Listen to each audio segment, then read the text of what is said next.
जहाँ ज्ञान क्रिया और दृढ़ श्रद्धा की बहती निर्मल धारा, वो पावन संग हमारा, वो पावन संग हमारा। जहाँ त्यागी गुरुओं की प्रज्ञा से मिलता है उजियारा, वो पावन संग हमारा, वो पावन संग हमारा।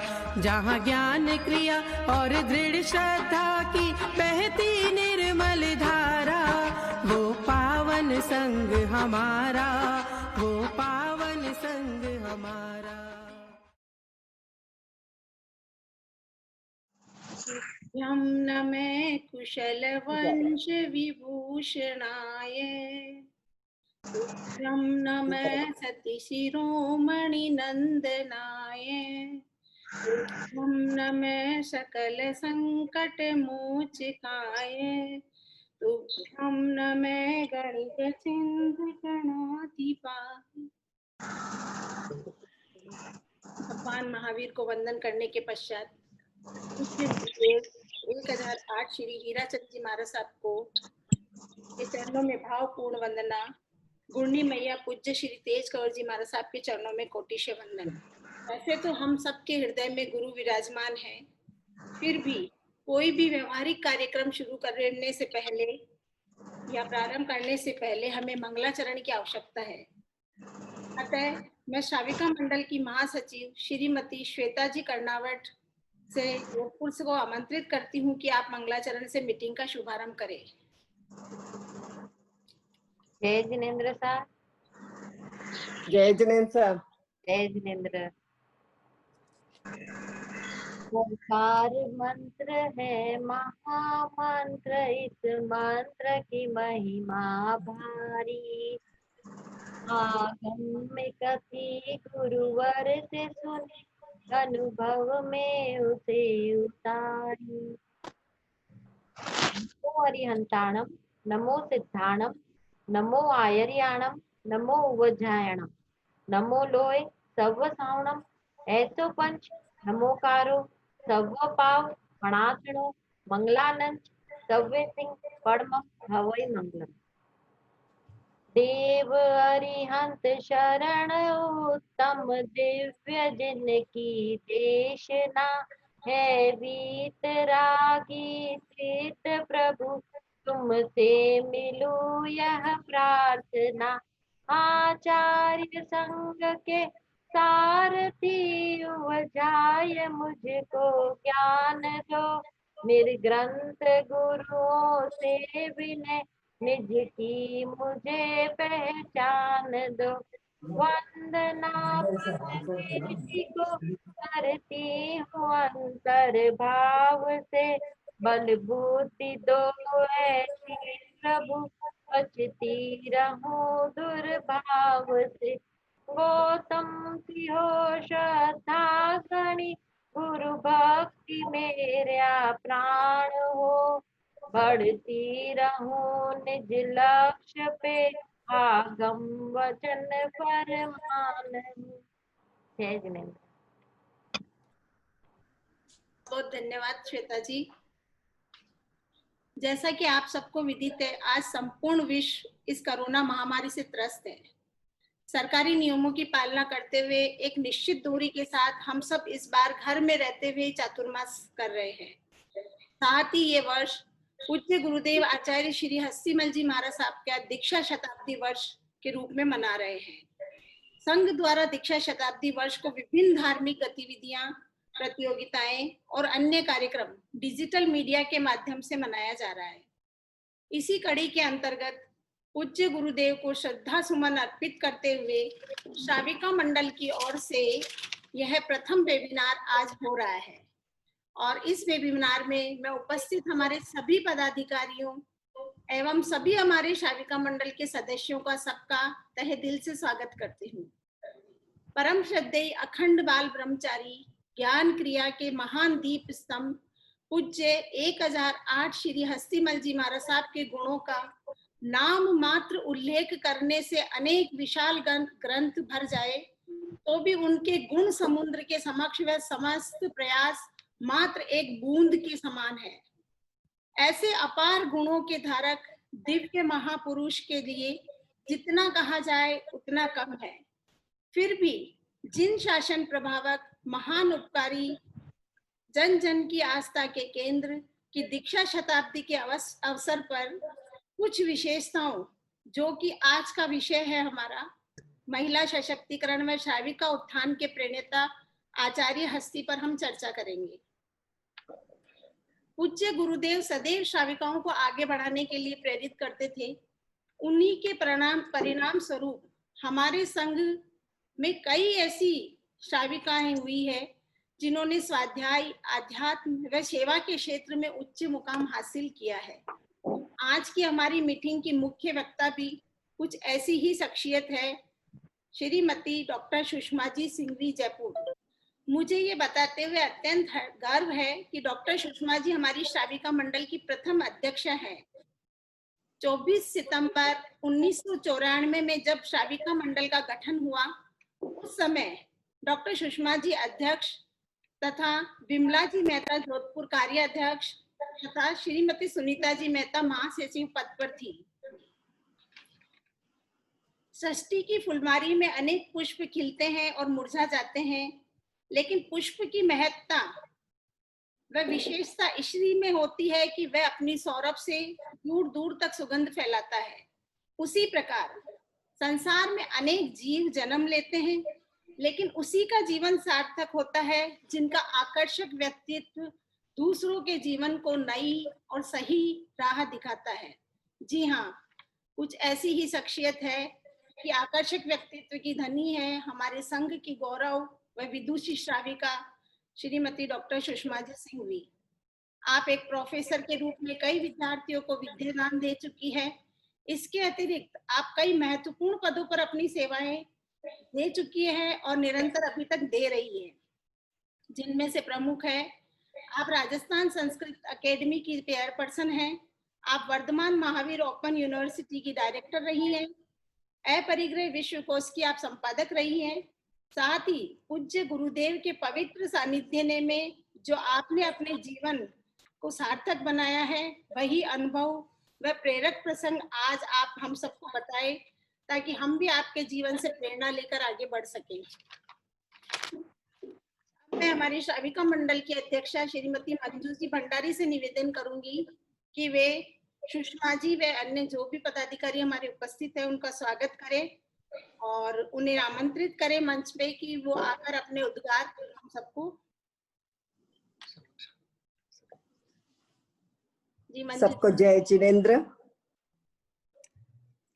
हमारे रत्न हितैषी श्रावक संघ के अध्यक्ष महोदय प्रकाश चंद जी साहब टाटिया, श्रावक संघ के कार्याध्यक्ष आनंद सा चोपड़ा, श्रावक संघ के कार्याध्यक्ष बुद्धमल सा बोरा, महामंत्री साहब धनपत सा सेठिया, युवक परिषद अध्यक्ष मनीष शाह मेहता, सम्यक ज्ञान प्रचार मंडल के माननीय अध्यक्ष कार्याध्यक्ष धर्मचंद साहब, मैं सबका स्वागत करती हूँ। आप सब अपना समय निकालकर हमारे वेबिनार से जुड़े, हमारा उत्साह बढ़ाया, उसके लिए बहुत बहुत आपका स्वागत करती हूँ। पूर्व अध्यक्षा मधु जी सुराना भी जुड़े हुए हैं, आपका स्वागत करती हूँ। सुशीला जी भंडारी जो 1980 में वीर उपासिका की निर्देशिका रह चुकी है, 80-81 में, उनका भी स्वागत करती हूँ। अब मैं अपने मुख्य अतिथि डॉक्टर सुषमा जी सिंघवी का स्वागत करती हूँ। आप महिला सशक्तिकरण एवं श्राविका उत्थान के प्रणेता आचार्य श्री हस्ती, जो आज का हमारा विषय रहा है, इस पर अपने विचारों से हमें अवगत करावे। यह मंच आपका स्वागत करता है। मुझे कई बार आपको सुनने का अवसर मिला।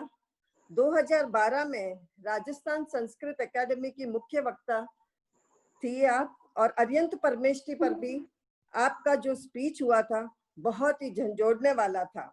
ऐसे गुणी वक्ता को हमारे बीच पाकर हम बहुत गर्व महसूस कर रहे हैं। आदरणीय सुषमा जी सिंघवी पधारें और अपने विचारों से हमें अवगत कराएं। मंच आपका स्वागत करता है। डॉक्टर सुषमा जी सिंघवी।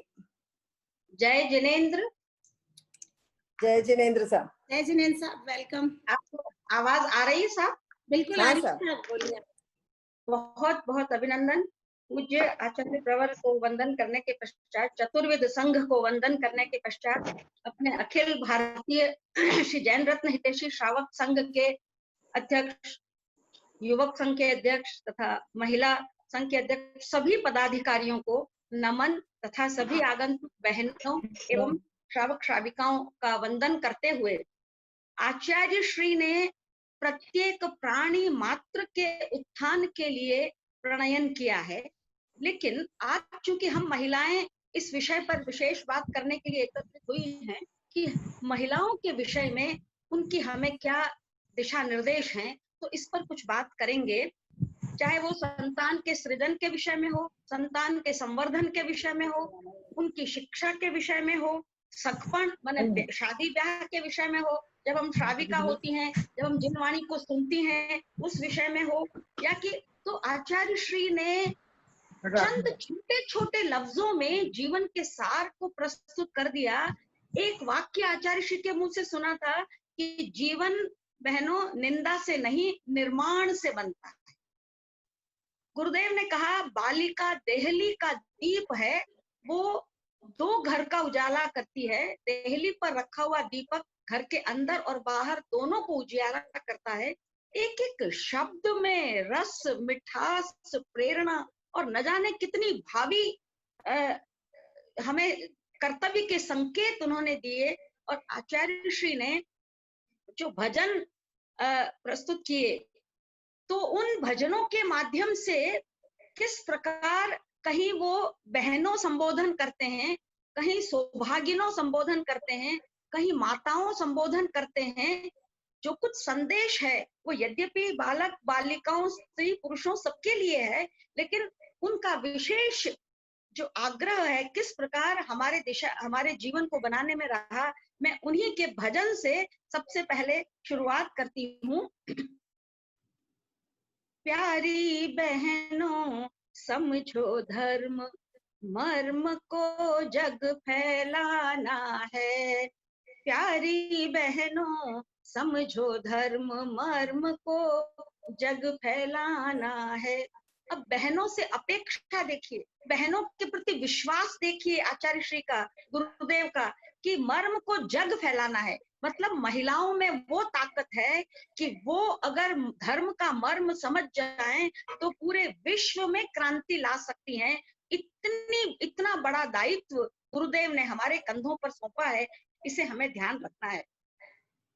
सादा वेश सभी को सुख कर पाप घटाना है। सादा वेश सभी को सुख कर। अब वेश में पाप की बात आचार्य श्री ने कैसे जोड़ी? बात हो रही थी, डायना रत्नागर को भी उनसे मिलाने ले गए, जो कि ब्यूटी विदाउट क्रुएल्टी पे काम करती है। तो आचार्य श्री ने बहुत आशीर्वाद दिया और बोला कि आप अहिंसा का काम कर रही हैं, इसलिए आपको बहुत ही आशीर्वाद। तो ये हम क्या पहन रहे हैं, उसमें क्या हिंसा कितनी इन्वॉल्व है? क्या हम सिल्क के वस्त्र ऐसे धारण कर रहे हैं जिसमें सिल्क वॉर्म्स, अनंत हजारों सिल्क वॉर्म्स नष्ट होकर फिर एक साड़ी तन पर आती है, या एक कुर्ता और पजामा पुरुषों के तन पर आता है? तो हमको ऐसा कोई पापकारी वेश धारण नहीं करना है। और इसके अलावा हम अपनी जो सज्जा करते हैं शरीर की, तो वो जो प्रसाधन काम में ले रहे हैं, ऐसा तो नहीं है कि उनके निर्माण के लिए पशु पक्षियों पर प्रयोग किए गए हैं। किस प्रकार निर्माण उनका हुआ है, उसमें ऐसी हिंसाकारी प्रवृत्ति तो नहीं है। इस ओर हमको जरूर ध्यान देना है। इस दृष्टि से हमें आज ये समझना चाहिए कि हमारी जो ब्यूटी हो वो विदाउट क्रुएल्टी हो। हमारी ब्यूटी में कोई क्रुएल्टी नहीं हो। एक तो क्रुएल्टी होती है जो बाहर हम जो धारण करते हैं उससे प्रतीत होती है, एक क्रुएल्टी होती है आंतरिक। हम अपने वेश में इतना दिखावा करते हैं, इतना प्रदर्शन करते हैं, चाहे अलंकारों के माध्यम से, चाहे कीमती कपड़ों के माध्यम से। किसी को देखकर मन में ये बात भी आ सकती है कि अरे मेरे पास तो ऐसा नहीं है, मेरे पास इतना नहीं है। तो ये उसके मन को ठेस पहुंचाना भी एक प्रकार की क्रुएल्टी है। तो हम जितना सादा वेश रखेंगे, श्राविकाओं को आचार्य श्री का स्पष्ट निर्देश था कि बहनों तपस्या तो कर लेते हो, लेकिन जो इस प्रकार के ऐसे वस्त्र पहनकर आते हो जो कि शरीर के लिए भी तकलीफ वाले हैं, दिखावे को ज्यादा प्रदर्शित करते हैं, तो दिखावा नहीं करो, सादे वस्त्रों में आओ। देखो तुम जो प्रभावना इत्यादि देते हो, तो इतने जरूरतमंद लोग भूखे प्यासे हों, अपने कमजोर सहधर्मी को ऊंचा उठाने के लिए प्रभावना करो, यहाँ दिखाऊ प्रभावना न करो तो भी चलेगा। तो इस दृष्टि से उन्होंने जो सादा वेश की बात कही वो कितनी मार्मिक थी कि किसी भी प्रकार का तकलीफ किसी को नहीं हो। आभूषणों के विषय में आचार्य श्री ने क्या सुंदर लिखा है। वो कहते हैं कि अगर तुम्हें आभूषण धारण ही करना है तो समझो कि तुम्हारे सिर पर जो मुकुट पहनने की इच्छा है, सिर का गहना पहनने की इच्छा है, तो गुरु को नमन ही सिर का गहना है। गुरु को नमन को सिर का मुकुट समझो, जिन वाणी के श्रवण को कानों का कुंडल समझो, जीव दया और गुरु दर्शन से अपने नेत्रों को सफल करो, नियम पालन को नाक की नथ समझो। कहते हैं ना, उसकी नाक रह गई, नाक नहीं रहेगी ऐसा नहीं करेंगे तो कहते हैं नाक का आभूषण अगर समझते हो कि इम्पोर्टेंट है तो उसके साथ नियम पालन करो। तो महिलाओं को जो नियम पालन की एक सीख दी वो एक बहुत ही सुंदर तरीके से कि समझो कि ये तुम्हारा नाक का हीरे का लौंग है, नाक की नथ है, और जो सत्य वचन के द्वारा तुम मुख की शोभा बनो, और सज्जन और दुर्बल उनकी सेवा करके तुम्हारे तन का आभूषण सफल हो जाए। अब आप देखिए एक शब्द जो बहुत इंपॉर्टेंट आचार्य श्री ने कहा, वो कहते हैं कि भुज बलवर्धक रत्न जटित भुज बंद लो जी। भुज बलवर्धक, अपनी भुजाओं की शक्ति को बढ़ाने वाला भुजबंद धारण करो। कहते हैं कि पालो पालो री सौभागण बहनों धर्म को जी। सौभाग्यवती बहनों से कहा कि तुम अपनी भुजाओं में बल रखो, और ये भुजबंद तो होता है तो ठीक, उसी को भुजबंद मानो। तो कितना गहन, अब भुजाओं में बल की बात कही तो ऐसा है कि उसका दुरुपयोग नहीं होना चाहिए। तो कहा कि महिलाएं स्वतंत्र तो हो, आजादी तो हो, लेकिन स्वच्छंदता नहीं हो। तो क्या कहा, क्या कहते हैं, छोड़ो जग देखाव विश्व में महिमा पाना है, आजादी की चले हवा स्वच्छंद न बनना है, होकर खुद निर्भीक सत्य पथ डट कर रहना है। मैंने समय की सीमा को देखते हुए उस भजन की कुछ पंक्तियों को ले लिया है, पूरा प्रस्तुत नहीं किया है। तो आजादी की चले हवा, आजादी हो लेकिन स्वच्छंद नहीं बनना है। तो अब आजादी का अर्थ क्या समझाया, बोले स्वतंत्र, स्व में तंत्र, तंत्र मतलब नियंत्रित करना, संयम करना। तो अपने को संयमित करना ही आजादी है। बहनों अगर इस बात को समझ जाओगी, तुम शील की चुंदरी ओढ़ने वाली महिलाएं हो, तो इस प्रकार जो अगर अपने आप को संयमित करोगी, स्वच्छंद नहीं बनना है। आज बालिकाएं बराबर पढ़ लिख गई, बराबर कमा रही हैं, बराबर कदम से कदम मिला रही हैं, लेकिन अगर जो अवगुण तथा कथित पढ़े लिखे बालकों में अगर वे ही तथा कथित अवगुण बालिकाओं में आ जाएं, तो वो शिक्षा सार्थक नहीं होगी। इसलिए स्वच्छंद नहीं बनना है। और आगे कहते हैं खोकर खुद निर्भीक, लेकिन कमजोर नहीं बनाया। औरत कमजोर नहीं रहे, सत्य पथ डटकर रहना है, सत्य पथ पर डटकर चलना है। और वो निर्भीक, निर्भीक किस प्रकार रहे कि किस प्रकार स्वच्छंद भी नहीं बने और निर्भीक भी रहे, यह समन्वय बहुत जरूरी है। इसलिए आचार्य श्री जब शिक्षा की बात करते हैं तो वे कहते हैं कि दो प्रकार की शिक्षा होती है, एक जीवन निर्वाहकारी शिक्षा और एक जीवन निर्माणकारी शिक्षा। ये बात हम बहनों को बहुत अच्छी तरह सीखनी चाहिए। यद्यपि बच्चों को शिक्षित करने में या लालन पालन में पेरेंट्स का हाथ होता है, तो इसमें स्त्री पुरुष दोनों ही समाहित हैं, परिवार के सभी लोगों का सहयोग रहता है, लेकिन उनका दृष्टिकोण देखिए।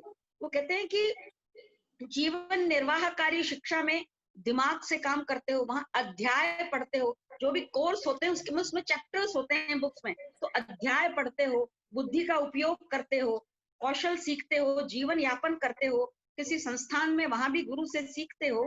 तो लेकिन यहाँ ये ध्यान रखो, जीवन निर्वाहकारी शिक्षा में भी क्या ध्यान रखो कि इसमें तुलना प्रतिस्पर्धा को विकास मत समझो। केवल कंपटीशन के लिए पढ़ाई नहीं हो, बल्कि कोऑपरेशन हो, समूह की भावना हो और अपनी क्षमता को समझकर उसके विकास पर बल दो। नकल होड़ को से बचो। अब ये जो फिर कहा कि ये तो तुम्हारी जीवन निर्वाहकारी शिक्षा में जरूरी है। जीवन निर्माणकारी शिक्षा के लिए आचार्य श्री का बहुत बल था कि आप बच्चों को जैसा बनाना चाहते हो। अब वे बच्चे आजकल तो उनका आईक्यू लेवल बहुत बढ़ गया है, तो वो आपको देख कर तो करेंगे, लेकिन आपके उपदेश से नहीं करेंगे। तो आप अगर संस्कार डालने की बात वो कहते थे, तो वो कहते थे आप जैसे हो वैसे बच्चे बनेंगे। इसलिए हम पेरेंट्स का सबसे बड़ा दायित्व ये है कि हम स्वयं अपने आप संस्कारित हों, स्वयं शिक्षित हों, स्वयं निर्माणकारी शिक्षा को प्राप्त करें, स्वाध्याय सामायिक को अपनाएं। देखकर बच्चा अपनाएगा। तो वहां तो था बुद्धि से दिमाग द्वारा अध्याय को पढ़ना, और जीवन निर्माणकारी शिक्षा में स्वाध्याय को हृदयंगम करे। वो कैसा स्वाध्याय करने पर क्या होगा कि वो बालक या बालिका प्राचीन कुरीतियों, अंधविश्वासों, मिथ्या मान्यताओं, देवी देवता पूजनों, याचना करना, ऐसे कमजोर बनने के सारे अंधविश्वासों के दुष्परिणाम उसको बताने चाहिए कि जिससे उसको सम्यक्त्व का बोध हो। तो जीवन निर्माणकारी शिक्षा से सम्यक्त्व का बोध कराएं। देखिए, संसार में जहां अस्तित्व है उसका प्रतिपक्ष तो जरूर है। सत्ता सपरिवक्खा, जो कोई चीज है उसका प्रतिपक्ष जरूर है। सफेद है तो काला है, लाभ है तो हानि है, शोक है तो हर्ष है। लेकिन इस प्रतिपक्ष में विवेक कैसे रखना, ये जो शिक्षा है इसको निर्माणकारी शिक्षा कहा। जयम चरे जयम चिट्ठे, जयम आसे जयम सहे, उठे बैठे चले, ध्यान रखे। जब चलने की बात आई कि चले कैसे, तो आचार्य श्री ने भजन में कहा कि भूमि को देखते हुए चले, नीचे देखते हुए। जीव जंतु नहीं मरे, व्यक्ति गिरे पड़े नहीं, और वह संयमित होकर स्थिर होकर चले। तो इस प्रकार प्रत्येक कदम पर विवेक को सामने रखने की बात जो आचार्य श्री ने बताई, इससे हमें ये प्रेरणा मिलती है कि हमें अपने जीवन को निर्माणकारी शिक्षा से जोड़ना चाहिए। एक बात जो बहुत महत्वपूर्ण आचार्य श्री कहा करते थे कि बच्चों को इस प्रकार कहना, तुम तो ऐसे ही हो, यही करोगे बड़े होके। क्या हम उनको ऐसा बनाना चाह रहे हैं? ये कौन से बड़े होकर माँ बाप की सेवा करेंगे? ये कौन से, ये तो ऐसे ही हैं। ऐसी निगेटिव भाषा का कभी भी प्रयोग न करें। बच्चों को जो संबोधन दें तो उनको इस प्रकार संबोधन दें कि ऐसे श्रेष्ठ आत्मा वाले, ऐसे श्रेष्ठ गुरुओं के परिवार में जन्मे तुम, ऐसे श्रेष्ठ बच्चे हो। उनको श्रेष्ठता की बात सुनाएं ताकि उनके अव्यक्त मन पर वैसा ही प्रभाव पड़े। तो कम से कम हम आज से बच्चों के उसमें हो या नहीं हो, किसी भी प्रकार के निगेटिव भावना को, अवगुणों को बोल बोल के नहीं सुनाएं। उनके मस्तिष्क पर उसके संस्कार नहीं डालें कि ताकि वो ऐसे नहीं बने। युवकों को वर्तमान आचार्य श्री बहुत बल दे रहे हैं। आचार्य श्री ने संकेत पहले दिए थे, बड़े आचार्य श्री ने संकेत पहले दिए थे कि व्यसन मुक्त हो युवक और युवतियां, दिखावे से बचें। और हम जो गृहस्थ वाली महिलाएं हैं, अपना अंजन और मंजन दोनों अहिंसक और अपरिग्रही रखें। शब्दों का आचार्य श्री का दिशा निर्देश देखिए कि अंजन मतलब जो श्रृंगार, आंखों में अंजन डालते हैं, तो जो श्रृंगार है वो श्रृंगार में हम दिखावा नहीं करें। ये बात पहले अपने अभी डिस्कस की है कि क्रूएल्टी नहीं हो। अब मंजन में क्या है कि जो हम सफाई करते हैं, मान लो घर की सफाई है, तो पहले तो जाले पड़ गए और फिर साफ करो, बकरियों को मारो। पहले तो हमने झूठा वूठा सब नालियों में छोड़ दिया, फिर उसमें कॉकरोच आ रहे हैं, ये आ रहे हैं, तो हिट का उपयोग करो। तो पहले से ही ऐसा करो कि जीव जिनावर को मारने का दोष हमको नहीं पड़े। और हम इस प्रकार घर में जैसे कि संद नहीं आए, बाथरूम ये रहे, सूखा रहे, छोटी छोटी चीजों पर भी कभी कभी इस प्रकार संकेत करते थे कि महिलाओं को तो हर कदम पर विशेष विवेक रखने की आवश्यकता है। तो इस प्रकार शिक्षा के क्षेत्र में जो उन्होंने कहा कि अपने जीवन को उच्च बनाना है, तो जीवन निर्माणकारी शिक्षा बनाओ। आचार्य श्री कहते हैं, समझो समझो री माताओं, पूजनीय पद तुम पाई हो। गज मुनि कहे उच्च जीवन से सदा भलाई हो। गज मुनि कहते हैं कि उच्च जीवन से, ये उच्च जीवन विवेकमय जीवन है, उसी से भलाई होता है। तुमने जो पूज्य पद पाया है माताओं, तो अब तुम सगपण वगैरह करते हो। अपने मारवाड़ी में कहते हैं शादी को सगपण। तो सगपण क्या है? ये सगापन, मतलब उनके साथ, चाहे वो ब्याही ब्यान हो, उनके साथ इतना सगापन हो कि कभी भी मन मुटाव की नौबत नहीं आए, न तो तलाक की नौबत आए, न तो दहेज की नौबत आए, न तो शोषण की नौबत आए। वधू का सम्मान हो, वधू के आभूषण शील वाले हों, श्रृंगार और वेश सादा हो। इस प्रकार विवाह के प्रसंग में जो माताओं को जो संदेश दिया, और जो बहू बनकर आती है उस सौभागन को जो संदेश दिया, अपने आप में विलक्षण है। पालो पालो री सौभागन बहनों, धर्म को जी। देवी अब आभूषण धारो, घर संतति को शीघ्र सुधारो। झूठे भूषण में मत राचो, शील धर्म को भूषण साचो। पालो पालो री सौभागन बहनों, धर्म को जी।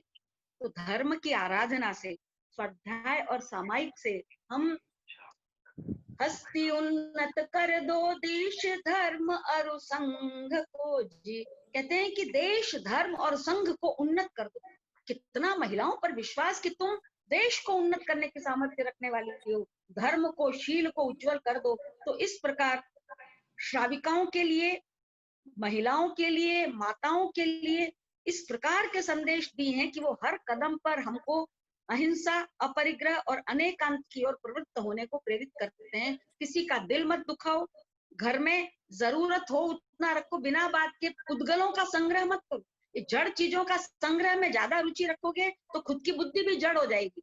फर्नीचर ज्यादा बढ़ाओगे, वो तो जड़ है। पेड़ तो एक इंद्रिय है, लेकिन ये तो क्या है? एक तरह का मुर्दा है। तो मुर्दों के साथ रहोगे तो मुर्दे बन जाओगे। तो पृथ्वी काय, अप काय, तेउ काय, वायु काय, वनस्पति काय, 6 काय की रक्षा के लिए प्रयत्न करो। और प्रयत्न में यह है कि आप खुद बढ़ती कोशिश, कम से कम उपयोग करो कि भाई इनका ये नष्ट नहीं हो, पर्यावरण नष्ट नहीं हो, प्रकृति नष्ट नहीं हो। तो इस प्रकार के अहिंसा की शिक्षा, अपरिग्रह की शिक्षा, और दूसरों के मंतव्य को समझो। जो आप कह रहे हो वही सत्य नहीं है, दूसरे का दृष्टिकोण भी ध्यान से सुनो। तो ये जो अनेकांत है, और जब बोलो तो ये कहो भाई मैं अपने दृष्टिकोण से ऐसा कहती हूँ, बाकी आप लोगों का क्या दृष्टिकोण है, चलिए बैठ के समन्वय से बात कर लेते हैं। तो अगर इस प्रकार की बात हो तो फिर कभी भी जीवन निंदा से युक्त नहीं होगा, जीवन में निर्माण ही निर्माण होगा। आचार्य श्री ने डायरेक्टली इनडायरेक्टली बच्चों, संतान सृजन के विषय में भी कहा कि गर्भावस्था में आहार, विहार और विचार ये श्रेष्ठ रखने चाहिए। आहार से शरीर बनता है, गर्भिणी की विहार से गर्भ की ऊर्जा का निर्माण होता है, और गर्भिणी के विचार से उसके मन का निर्माण होता है। तो जो भाव हैं गर्भिणी के, वो आकार लेते हैं। जैसे चित्रकार मन में सोचे हुए को वो पेंटिंग कर देता है, रंग भर देता है, तो चित्र वैसा का वैसा हो जाता है। तो जैसी भावना गर्भ काल में रहती है, बच्चा वैसा आकार लेता है। तो इस दृष्टि से संतान सृजन के लिए महिलाओं को बहुत सावधान, स्वाध्याय पूर्वक रहना चाहिए। संवर्धन और लालन पालन में भी आचार्य श्री का वाक्य कोट करती हूँ कि कर्तव्य दृष्टि से लालन पालन हो, मोह की दृष्टि से नहीं। ये बात हमको थोड़ी सी समझने की है, दर्शन की बात है कि मोह, अपन समझते हैं मोह तो होना चाहिए, प्रेम तो होना चाहिए। देखिए, मोह में और कर्तव्य में, मोह में और प्रेम में अंतर है। मोह का मतलब तो ये है कि यही मेरा है और बस मैं जो चाहूं वैसा ये करे, ये मोह है। लेकिन इस मोह से बालक में व्यापकता की कमी हो जाती है, उसमें मैं और मेरापन ज्यादा जागता है, तो फिर वह सत्य को समझने में उसको दिक्कत होती है। एक दिन आचार्य श्री वैसे ही दर्शन करने गए, तो कुछ बात हो रही थी, तो किसी महिला ने यूं कहा कि मारा चप्पल उठी ना बढ़िया है, तो मारा यूं यूं। ऐसे आचार्य श्री बोले, ए मारा थारा कहीं करो, यूं कह दो कि भाई चमड़ारा चप्पल है, कि तो वस्तु है, पदार्थ तो पदार्थ है। तो बच्चों को शुरू से जब बोलो सिखाओ तो ये सिखाओ कि ये वस्तु पहनो, ये ले आओ, ये रख दो, उनको ये पता रहे कि अपने स्वरूप से ये पदार्थ भिन्न है। आचार्य जी ने कहा कि भेद विज्ञान जब जाग गया तो कहते हैं अब कोई दुख नहीं रहा। गुरुदेव के भजनों में ये बात आती है, मैं हूँ उस नगरी का भूप जहाँ नहीं होती छाया धूप। तो वो उस नगरी को प्राप्त करना है तो हम महिलाएं बच्चों में ही शुरू से भरती हैं, और थारों ने और मारो, उनो क्यों ले लियो, उनो पाचो लौटा, अरे भाई ये चीज लौटा दो। बच्चे को हमेशा धन है तो धन समझना चाहिए कि वो एक साधन है, सामग्री है तो वो एक साधन है। हम उसको मेरा तेरा कहकर जो इस प्रकार में मोह डाल देते हैं, उसकी वजह से उसमें सौहार्द, प्रेम और उसकी कमी हो जाती है। और बाद में जब वो ऐसा व्यवहार करता है तो हम कहते हैं बहुत स्वार्थी हो गया। तो उसकी इसकी चीज खराब अच्छी मत कर, ऐसा कहने की बजाय हम वस्तु को वस्तु कहें, और तब और ये कहें कि जीवन में जितना चेतन का विकास कर सकते हो, देखो पेड़ों के लिए कुछ कर सकते हो करो, पृथ्वी काय को बचाने के लिए कुछ कर सकते हो करो, अप का है, वायु का है, तेऊ का है को बचाने के लिए कुछ कर सकते हो, पॉल्यूट नहीं हो उसके लिए कुछ कर सकते हो तो करो, लेकिन इकट्ठा करने के लिए जितना जरूरत है उतना करो। एक बात उठी कि जरूरत किसको कहो और इच्छा किसको कहो। इच्छाएं बहुत होती हैं और लोग कहते हैं इच्छाओं की पूर्ति के बिना तो बीमारी हो जाएगी। वास्तव में हमको सुख इच्छा की पूर्ति से नहीं मिलता, इच्छा के अभाव से मिलता है। मतलब अगर मान लो मेरा घर बनाने की इच्छा है, कि घड़ी खरीदने की इच्छा है, मुझे लगा मैंने घड़ी खरीदी और मुझे सुख मिला, लेकिन बाद में सोचा रहे मुझे ये नहीं दूसरी घड़ी खरीदनी चाहिए थी तो दुख हो गया वापस। तो इसका मतलब है जितनी देर मैंने पहली घड़ी खरीदी और मेरी इच्छा का अभाव हुआ, उतनी देर तो मैं सुखी रही। जैसे ही दूसरी इच्छा पैदा हो गई तो मेरा दुख शुरू हो गया। तो जरूरत पूर्ति के बाद तो संतोष मिल जाता है। जिसको घर बनाना हो, कुछ गाड़ी, जिसकी जरूरतें सबकी अलग हो सकती हैं, पर जरूरत पूरी होने के बाद संतोष हो जाता है, लेकिन इच्छा पूरी होने के बाद और बढ़ती रहती है, ये अंतर है। तो हमको जरूरत और इच्छा में अंतर समझकर इच्छा को छोड़ना चाहिए। इच्छा का अभाव होगा तभी सुख होगा, क्योंकि इच्छा तो आकाश के समान अनंत है। तो इस प्रकार व्यर्थ में समय बर्बाद करने को रोकने को कहा, निंदा विकता करने को रोकने को कहा, खाली समय में ज्ञान ध्यान करने की बात कही। हम श्रावक श्राविकाएं एक दूसरे का उत्थान कैसे कर सकते हैं, इसकी एक एक बात उनकी इतनी मर्म स्पर्शी थी। इसलिए अगर मैं कुछ वाक्य को रिपीट करूं तो बहुत अच्छा होगा कि वो ये कहते हैं कि वेश परिवेश सादा और सुखकर हो, वेश परिवेश में दिखावा और बनावटीपन नहीं। आचार्य श्री का संदेश है कि बोलचाल मधुर और भूलोचन पूर्वक लक्ष्यगामी हो। भूलोचन जमीन को देखते हुए, बोलचाल में असत्य, निंदा, विकथा और अविवेक नहीं हो। हमारे जो स्नेह संबंध हैं वो परोपकारी हों। हमारे स्नेह संबंधों में लोभ, छल और दमन नहीं हो। हमारे जो आजादी जो हो वो संयम और त्याग पर आधारित हो। हमारी आजादी स्वच्छंदता वाली नहीं हो। ज्ञान और समझ, स्वाध्याय और सामायिक से विकसित हो, पुष्ट हो। हमारा ज्ञान और समझ अहंकार को बढ़ाने वाला नहीं हो, या पद प्रतिष्ठा संपत्ति पर घमंड करने वाला नहीं हो। हमारा आत्मसम्मान स्वावलंबन का हो। हमारा आत्मसम्मान किसी को ठेस पहुंचाने वाला नहीं हो। वैभव घर संतति को संस्कारित करने का हो। वैभव पथ प्रतिष्ठा संपत्ति आभूषण को दिखाने का नहीं हो।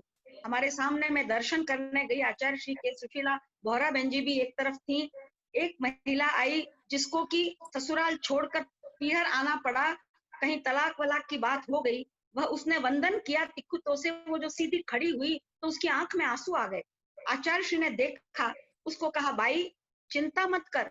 हम दोनों की ओर इशारा किया आचार्य श्री ने कि इनकी तरह खड़ी हो जा।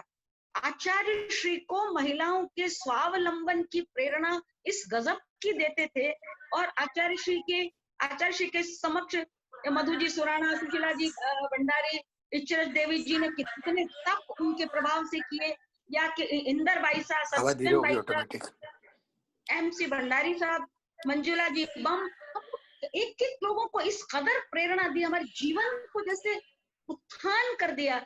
उनके दर्शनों से ही अंदर से कली कली खिल जाती थी।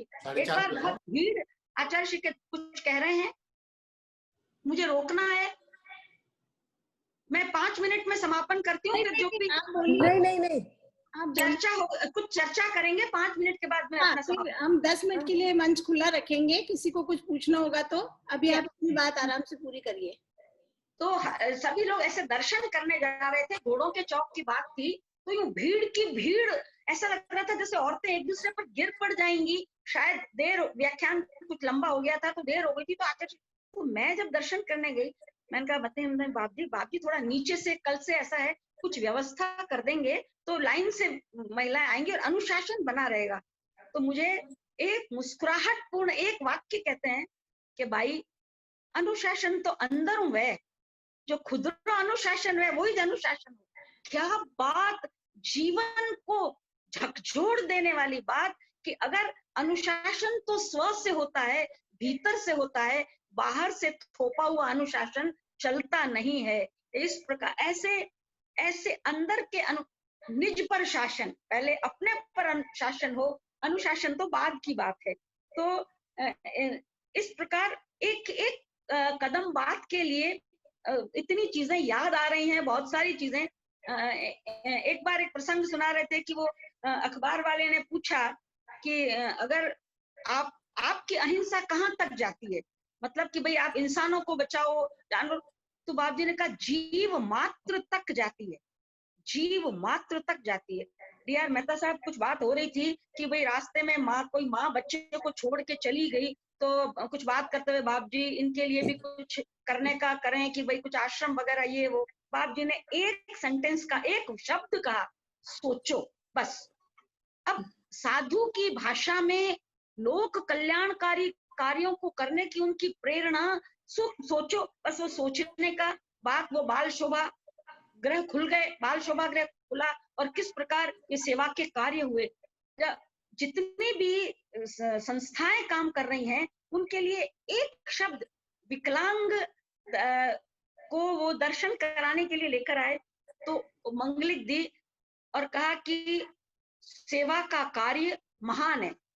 अब यूं नहीं कहा तुम करो नहीं करो, ये कुछ नहीं, सेवा का कार्य महान है। वो सेवा का कार्य आप देखिए, आज डीआर मेहता साहब विश्व भर में किस प्रकार विकलांगों के मसीहा बने हैं, और किस प्रकार जो विकलांग होकर आता है वो ठीक होकर पेड़ पर चढ़ने की क्षमता को पा जाता है।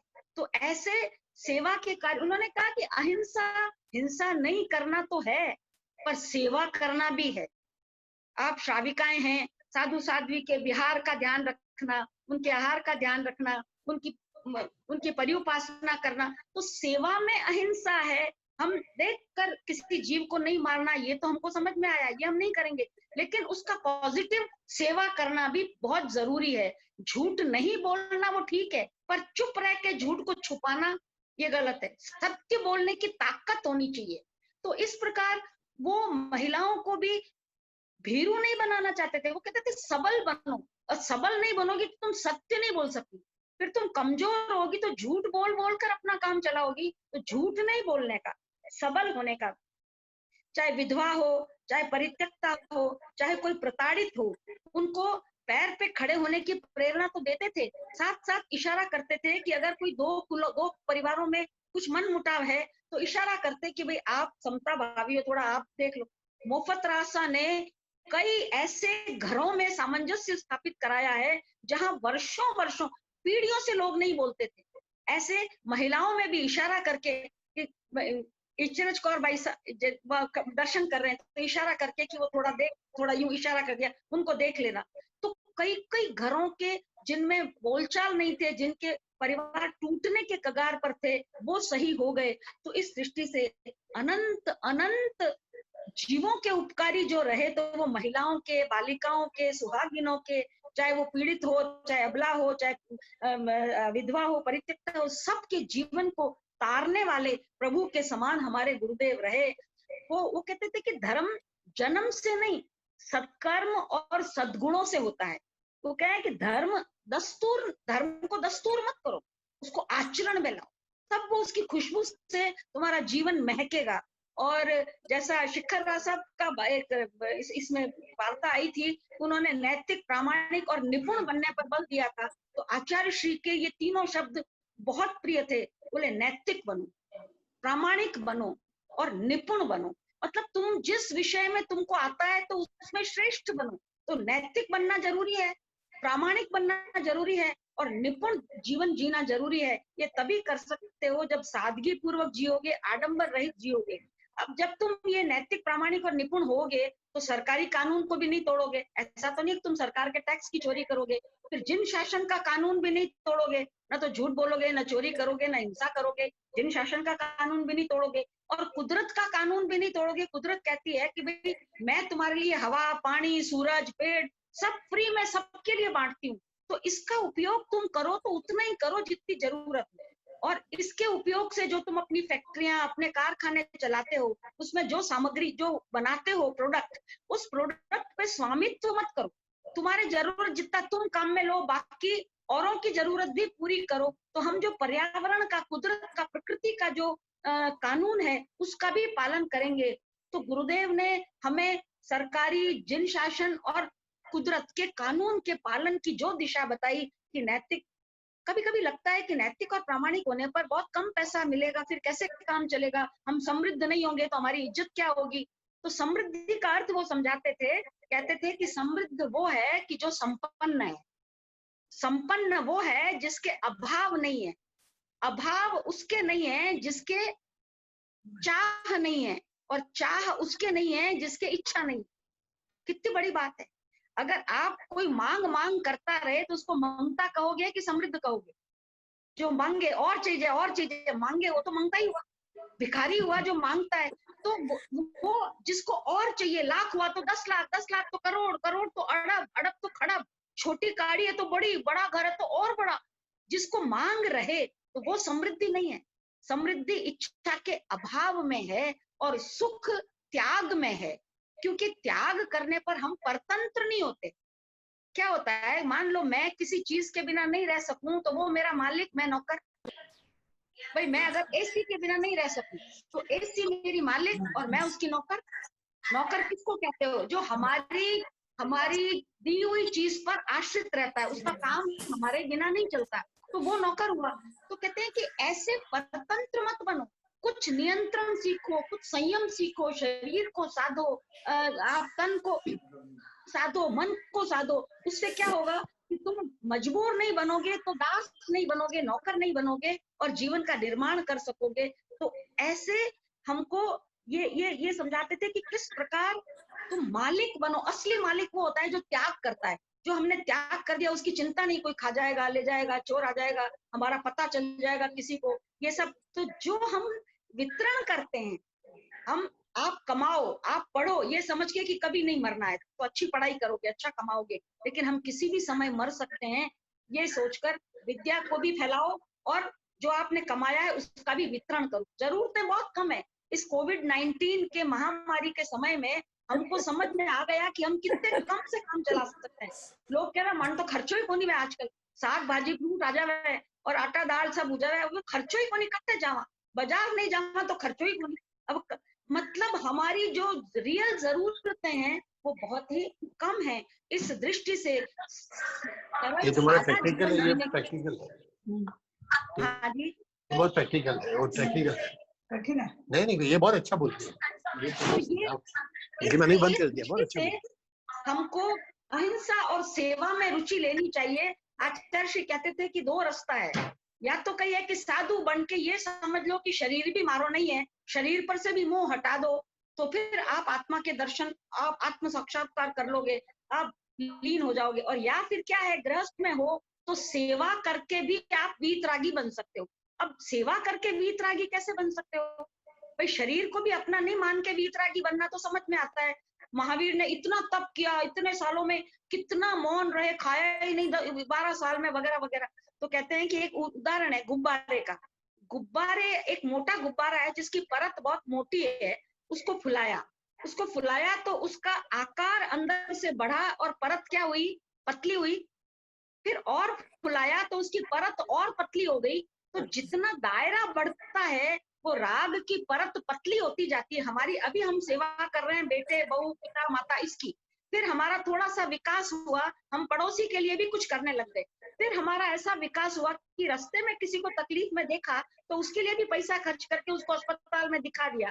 फिर हमारे ऐसा विस्तार हुआ, हम मन से सोचे भगवान सब सुखी रहे, सब सुखी हो, हे गुरुदेव सब सुखी हो, मन से सोचे, किसी को बुरा मुंह से नहीं बोले, और शरीर से जिस किसी के लिए विपत्ति पड़े तो हम दूर करने में लग जाएं।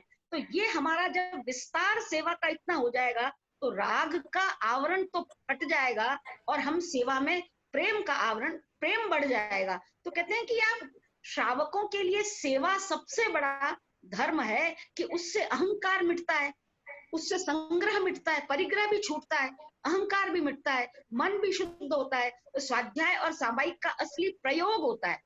सामायिक और सामायिक तो क्या है, जैसे चार्ज करना है, अपन अपना मोबाइल चार्ज करते हैं, सुबह दिन भर चलता है, तो सुबह चार्ज कर लिया कि भाई अपने को तो समभाव में रहना है, सबकी आत्मा तो एक सी है, सबको भूख लगती है, उनको भोजन मिलना चाहिए सबको। तो वो जो चार्ज किया है उसको प्रयोग में लाने के लिए आपके पास जो शेष समय है तो मन वचन काया से उसका प्रयोग करना चाहिए। तो इस दृष्टि से कदम कदम पर वे जीव मात्र को निर्देश देते थे कि किस प्रकार केवल नारियां ही नहीं, केवल बच्चे ही नहीं, केवल बूढ़े ही नहीं, सबको आप देखिए कि बात बात में किस प्रकार अब कहा कि समाज का निर्माण स्वाध्याय से होता है।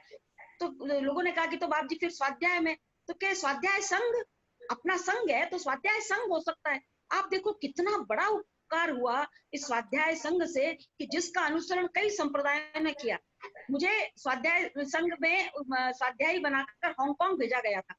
तो मतलब वहां पर इतने अपने लोगों को देखकर और दूसरे लोग भी उनके साथ शामिल होकर वो ताज्जुब करने लगे कि आपके जैन धर्म में इतने 2500 से ज्यादा 3000 साल पहले, 2600-2700 साल पहले महावीर ने ये कह दिया कि पर्यावरण बचाओ। आपके महावीर ने पेड़ों की और मनुष्य की तुलना कर दी। जगदीश चंद्र बसु तो बाद में आए, तो ये आपके महावीर को इतना पता था, वो बाहर के विदेशी लोग सुनकर कह रहे हैं। तो जैनिज्म में ये बात कही है। वो तो आज अब ये जो ये मिनिमलाइजेशन, मिनिमल, कम से कम चीजों को उपयोग में लाना, जापान और इधर देशों में अभी लेटेस्ट ट्रेंड फिलोसॉफिकल चला है। तो कहते हैं आपके अपरिग्रह की बात इतनी पुरानी है। उनको लेशिया की बात बताई, उनको वो जो पेड़ है कि जैसे आम का, किसी को आम चाहिए थे तो कोई तो सोचा कुल्हाड़ी से पूरा पेड़ ही काट दें, तो उसने कहा तू दूर हट भाई, मैं थोड़ा ऊपर चढ़ सकता हूँ, हल्का हूँ, तो मैं शाखा काट देता हूँ। तो उस तीसरे ने कहा मैं और दुबला पतला हूँ, शाखा नहीं, मैं ऊपर से गुच्छे तोड़ देता हूँ। चौथे ने कहा गुच्छे में तो कच्चे आम भी है, अपने को तो चाहिए नहीं, तो मैं ऊपर चढ़ के पके पके तोड़ देता हूँ। तो इस प्रकार उसने कहा कि पके पके ये तोड़ने की जरूरत ही नहीं है भाई, क्यों तुम पेड़ का नुकसान करते हो, उसको अपना जीवन जीने दो, वो भी जीव है, उसको अपना, उसने तो अपने आप इतने दे रखे हैं, नीचे तो देखो, इससे अपनी भूख मिट जाएगी और आगे से आगे और लोगों के लिए ज्यादा मिल जाएगा। तो ऐसी बातें जब वहां हुई तो वे आश्चर्यचकित हुए। तो स्वाध्याय संघ की स्थापना करके बहनों को भी स्वाध्यायी बनाया, भाइयों को भी स्वाध्यायी बनाया। तो किस प्रकार समाज में एक नई उपलब्धि और क्रांति आचार्य श्री ने पैदा की। मैं समझती हूँ कि ये इससे बड़ा महिला सशक्तिकरण या इससे बड़ा श्राविकाओं का उत्थान और किस प्रकार हो सकता है। विद्वत परिषद की स्थापना की, जिसमें बहन भाई सभी शिक्षा का प्रचार प्रसार करें। यस्तु क्रियावान सय विद्वान, विद्वानों को इकट्ठा इसलिए किया कि तुम पढ़ पढ़कर केवल घमंडी विद्वान नहीं बन जाओ, केवल डॉक्टरेट लगा लो और डी.फिल कर लिया और एम.फिल कर लिया, पीएचडी कर लिया और डी.लिट कर लिया, तो ये नहीं है। क्रिया, उसमें जो लिखा है वो सीखो। इसलिए हम सबको जोड़ा और विद्वत परिषद बनाई। सामायिक और स्वाध्याय की प्रेरणा किसी से छुपी नहीं है। व्यसन मुक्ति का जो संदेश उन्होंने दिया और वर्तमान आचार्य जिसका बिगुल फूंक रहे हैं, मैं समझती हूँ कि आज के इस युग में सबसे इंपॉर्टेंट बात है। और रात्रि भोजन त्याग का जो एक दिग्दर्शन हमको आचार्य से मिल रहा है, उसको अपनाना हम महिलाओं का ही नहीं, समस्त प्राणी मात्र का कर। जानवर तो बेचारे खाते ही नहीं, उनको तो शिक्षा देने की जरूरत है ही नहीं, लेकिन हम जो ज्यादा बुद्धि वाले हैं उनको शाकाहार अपनाओ, रात को मत खाओ, ये सब आज बहुत जरूरी है। जब हम कोविड-19 महामारी से ग्रस्त हो रहे हैं, इस कोरोना को भगाने के लिए जैन जीवन शैली से बढ़कर कोई नहीं। मुंह पत्ती पहले से लगाते थे, सेंगट्टा का ध्यान रखते थे, भाई आगा रहो, सेंगट्टा मत करो, रात को मत खाओ, शाकाहार खाओ। तो आज पूरे विश्व ने जैन जीवन शैली को श्रेष्ठ शैली माना है और विश्व में इसका प्रचार हो रहा है, जिसको अपने यहाँ सम्यक ज्ञान प्रचारक मंडल में किताबें छाप छाप कर पूरे विश्व में देश जाति निज सुधार की बात पहुंचाई जा रही है।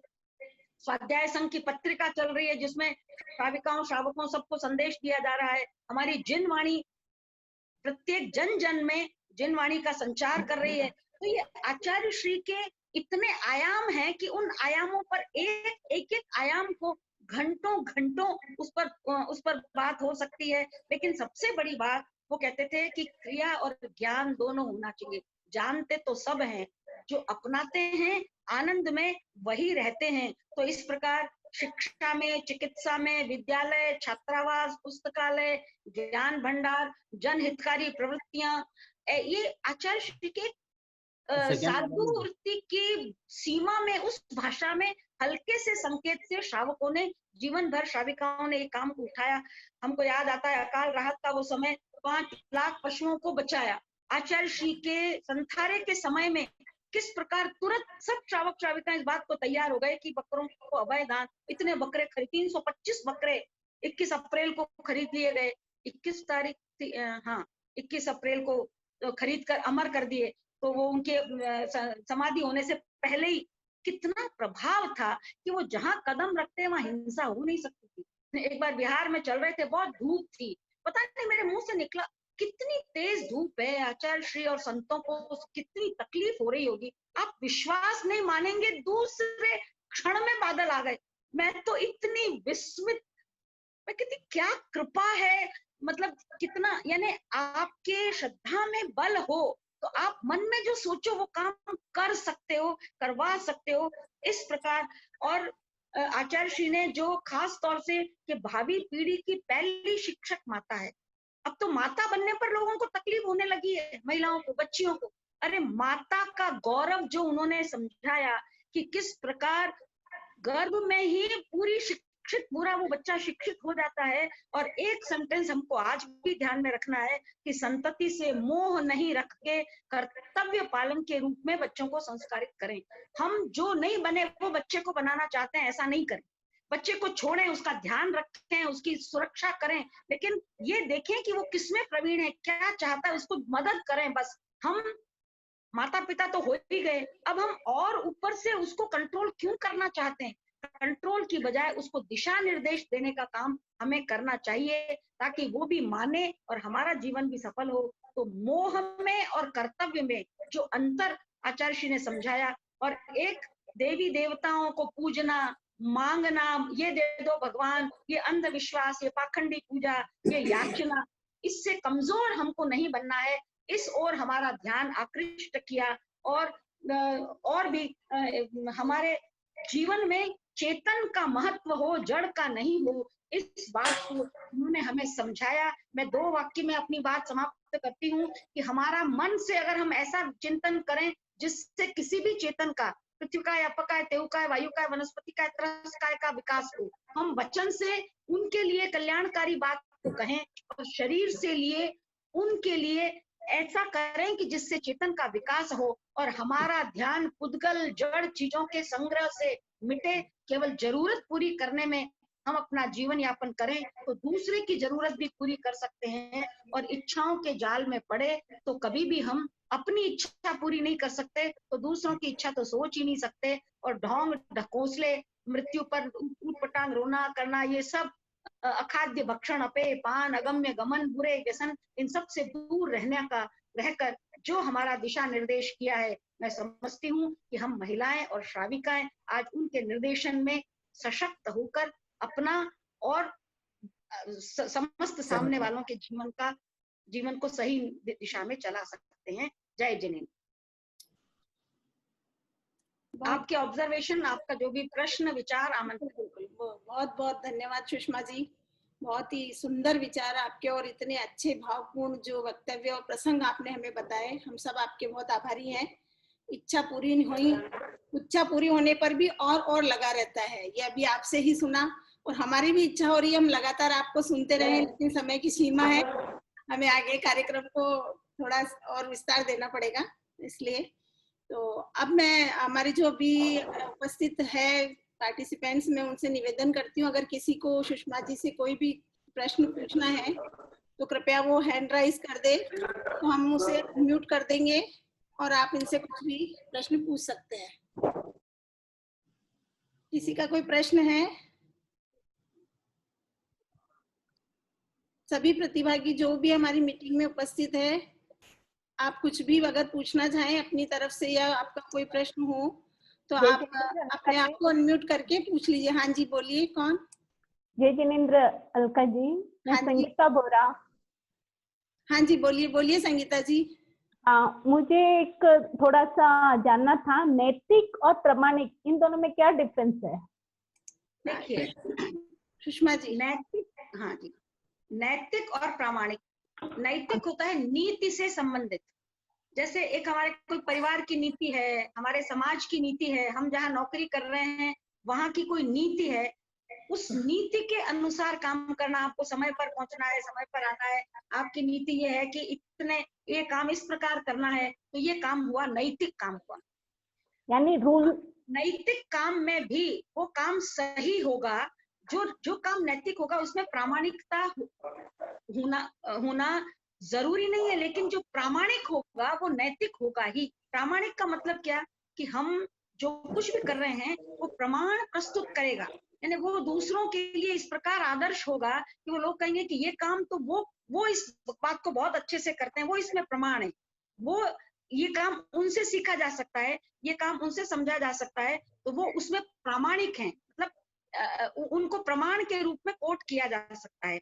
और नैतिक व्यक्ति वो है कि जो अपनी अनीति की सीमाओं को पार नहीं, मतलब अनीतिपूर्ण काम नहीं करता, ऐसा कोई काम नहीं करता जो हिंसा, असत्य, चोरी आदि से संबंधित हो। तो प्रामाणिकता में कौशल भी शामिल है। और एक तरफ से ऐसे कह सकते हैं ना, नीति मीन्स विथ रूल्स, मतलब रूल्स। नीति का मतलब रूल, नियम। यस, नीति का मतलब नियम, और प्रमाण का मतलब कि उस व्यक्ति ने ये काम इतना किया है कि इस क्षेत्र में वो प्रामाणिक है, इस क्षेत्र में उसकी छाप है, वो गलत नहीं करेगा। वो एक्सपर्ट बोल सकता है। एक्सपर्ट के साथ नीति भी, विदाउट नीति एक्सपर्ट नहीं। कि भाई वो दुकानदार तो ऐसा है, वो कभी मिलावट नहीं कर सकता, वो प्रामाणिक है, उनकी दुकान इतने, नीति के साथ एक्सपर्ट वो प्रामाणिक, और नीति वाला नैतिक। ओके, धन्यवाद साहब, थैंक यू। और किसी का प्रश्न है? अच्छा, मधु जी, अलका जी, श्वेता जी, सबकी बहुत आभारी हूँ। निर्मला जी, कविता जी, रेखा जी, सुशीला जी, संगीता जी, शोभा जी, प्रेम जी, प्रभा जी, संगीता जी, और सारे आप सब पदाधिकारी पधारे, बहुत आभारी। विमला जी, सबका। नहीं साहब, आपको सुन के हमें बहुत अच्छा लगा, और आज के परिवेश में गुरुदेव के जो वचन है, जो आपने हमें प्रसंग बताए, वो बहुत ही ज्यादा सार्थक है, और हम चाहते हैं आगे भी इसी तरह से आप गाइड करते रहें। मंजू जी, अभी आप सभी का आभार और धन्यवाद ज्ञापित कीजिए, फिर हम सभा को समाप्ति की ओर ले जाएं। ठीक है। दीपक उनका, रोशनी उनकी, मैं जल रही हूँ। दीपक उनका, रोशनी उनकी, मैं जल रही हूँ। रास्ते उनके, सहारे उनके, मैं चल रही हूँ। प्राण उनके, हर श्वास उनका, मैं जी रही हूँ, मैं जी रही हूँ। मंजू जी बहुत सुंदर, बहुत सुंदर, धन्यवाद। ऐसे मेरे परम उपकारी 1981 में मुझे रत्न संघ से जोड़ने वाले परम कृपालु, परम दयालु गुरु हस्ती के चरणों में कोटिश वंदन एवं नमन। राजस्थान प्रांत के कोसाना नगरी में विराजित मेरे आस्था के केंद्र आचार्य भगवान गुरुदेव श्री 1008 हीराचंद्र जी महाराज साहब के चरणों में वंदन एवं नमन। जयपुर में विराजित साध्वी प्रमुखा तेज कंवर जी महाराज साहब के चरणों में वंदन एवं नमन। आदरणीय श्रावक संघ, श्राविका मंडल, युवक परिषद, सम्यक ज्ञान प्रचार मंडल, स्वाध्याय संघ, सबके पदाधिकारी जो भी इस वेबिनार से जुड़े हैं उनको सादर जय जिनेंद्र। आदरणीय विचक्षण व्यक्तित्व की धनी डॉक्टर सुषमा जी सिंघवी, आपको जय जिनेंद्र। अखिल भारतीय श्री जैन रत्न श्राविका मंडल की कार्याध्यक्षा सुशीला जी भंडारी रायचूर, बीना जी मेहता जोधपुर, महामंत्री अलका जी दुदेड़िया अजमेर, सहमंत्री श्वेता जी कर्नावट जोधपुर और सारे श्रावक श्राविका जो भी वेबिनार से जुड़े हैं पूरे भारतवर्ष से, सबको जय जिनेंद्र। हम सब ने सुषमा जी को सुना। आप गरिमापूर्ण पद पर शिक्षा क्षेत्र की महान विभूति हैं, अतः रत्न श्राविका मंडल को आप पर बहुत गर्व है। चूंकि आचार्य हस्ती शताब्दी वर्ष चल रहा है और आगे 24 सितंबर को श्राविका गौरव दिवस आ रहा है। यह वह दिन है जब गुरु हस्ती की नारी शिक्षा एवं सदाचरण की महती प्रेरणा रहती थी। उनका कहना था, कई माताएं बहनें प्रचार करने में बहुत तगड़ी है, पुरुष जितनी धीमी चाल से प्रचार करेंगे, धीमी गति से प्रचार करेंगे, उतनी ही तेज गति से प्रचार करना बहनें खूब जानती है। जो बहन कुछ भी नहीं करने वाली है उसमें भी ये ऐसी फूंक मारेगी कि उसका मन बदल जाएगा।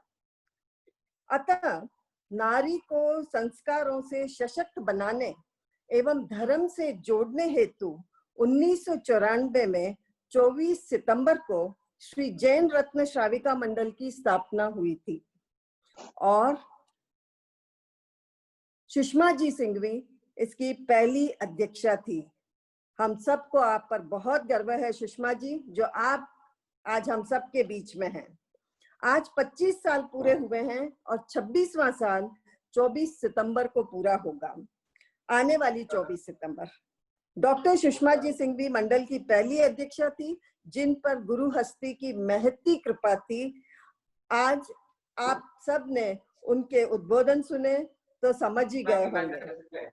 गुरु हस्ती का मानना था कि यदि एक विद्वान सही अर्थ में धर्म आराधना से जुड़ता है तो वह अनेक भाई बहनों के लिए प्रेरणा का स्तंभ बन जाता है। डॉक्टर सुषमा जी मंडल के लिए एक प्रेरणा स्तंभ है, जो आपने व्यस्त चर्या से भी जब भी संघ ने याद किया, आपने अपने अमूल्य समय संघ को प्रदान किया है। चिंतन शिविर महाबलेश्वर में भी आपने अपने विचार एवं सुझाव दिए जो प्रशंसनीय हैं। वर्तमान में भी आप केंद्रीय सरकार के नया चक्रसार प्रोजेक्ट में आप व्यस्त हैं। अखिल भारतीय श्राविका मंडल का यह पहला वेबिनार है। आपने अपने ज्ञान एवं अनुभव से इसको सार्थक बनाया एवं श्राविकाओं में नई ऊर्जा एवं प्राण फलीभूत किए। उसके लिए अखिल भारतीय श्राविका मंडल की ओर से हार्दिक हार्दिक धन्यवाद और साधुवाद। मैं पूरी अपनी टीम को धन्यवाद दूंगी जिसने इस वेबिनार को सफल बनाने में योगदान दिया। श्राविका मंडल के ऑफिस कार्यों को दिलो जान से करने वाले प्रिय बसंसा को भी बहुत बहुत धन्यवाद। संघ का कर्तव्य है गुणी जन का आदर करना। गुणी ही गुणों की कद्र करता है, गुणों से ही मनुष्य की पूजा होती है, यह गुरु हस्ती का ही कहना था। मैं आप सबके बहुत तहे दिल से श्राविका मंडल की ओर से सबको धन्यवाद देती हूँ। इसी तरह आप सब हमारा उत्साह बढ़ाते रहें। हमारे कार्यक्रमों में जब भी श्राविका मंडल का आह्वान हो, आप सब जुड़े और संघ को ऊंचाइयों तक ले जाने की हमारे साथ में कंधे से कंधा मिलके आगे चलें। बस इसी मंगल मनीषा के साथ मैं अपने समाप्त करती हूँ। जय जिनेंद्र। बहुत अच्छा, बहुत बहुत धन्यवाद मंजू जी, और सभी पार्टिसिपेंट्स का भी बहुत बहुत आभार, धन्यवाद। सभी ने इतना बेशकीमती समय निकालकर आज इस मीटिंग को अटेंड किया और आगे भी सभी का सहयोग इसी तरह मिलता रहेगा, इसी आशा के साथ सुषमा जी का एक बार पुनः धन्यवाद। आपके जो प्रेरक, आपने इतना प्रेम दिया उसके लिए बहुत बहुत आभारी हूँ। आज मैं मेरा दिल जी भर आया है। नमस्कार। आप प्रेम तो आपका है, आपको देख के हम में प्रेम उमड़ रहा है, और आपकी बातें सुन के और आपके जो अनुभव सुन के हमें और ज्यादा हमारा प्रेम उमड़ रहा है कि हम आपसे पर्सनली मिले। और संगीता जी बोरान हैं, उन्होंने आपके कांटेक्ट नंबर मांगे हैं। सुषमा जी, बोलिए मधु जी बोलिए। 91407143 मधु जी श्राविका बोल रही हूँ, आपने स्थापना की और आज श्राविका संघ कितना जोश शोर से चल रहा है, तो धन्यवाद के पात्र हैं आप। बहुत बधाई, सबको बहुत बधाई है। बिल्कुल सही बात है, बिल्कुल सही बात है। उसी कड़ी में मधु जी आप भी हैं, आपने भी बहुत श्राविका मंडल में अपनी सेवाएं दी है। हम आप सबके लिए बहुत आभारी है। आप सबके गाइडेंस से श्राविका मंडल इतना आगे बढ़ा है। बिल्कुल, और इसी तरह से आप जुड़ते रहें और हमें मार्गदर्शन देते रहें, और नेक्स्ट वेबिनार जब भी होगा आपको सूचित करेंगे। और आप सबकी तरफ से अगर कोई इस वेबिनार में कमी रह गई हो या हम और अच्छा क्या कर सकते हैं, आप अपने सुझाव हमें जरूर दें। धन्यवाद सबका। जय जिनेंद्र, बहुत बहुत धन्यवाद।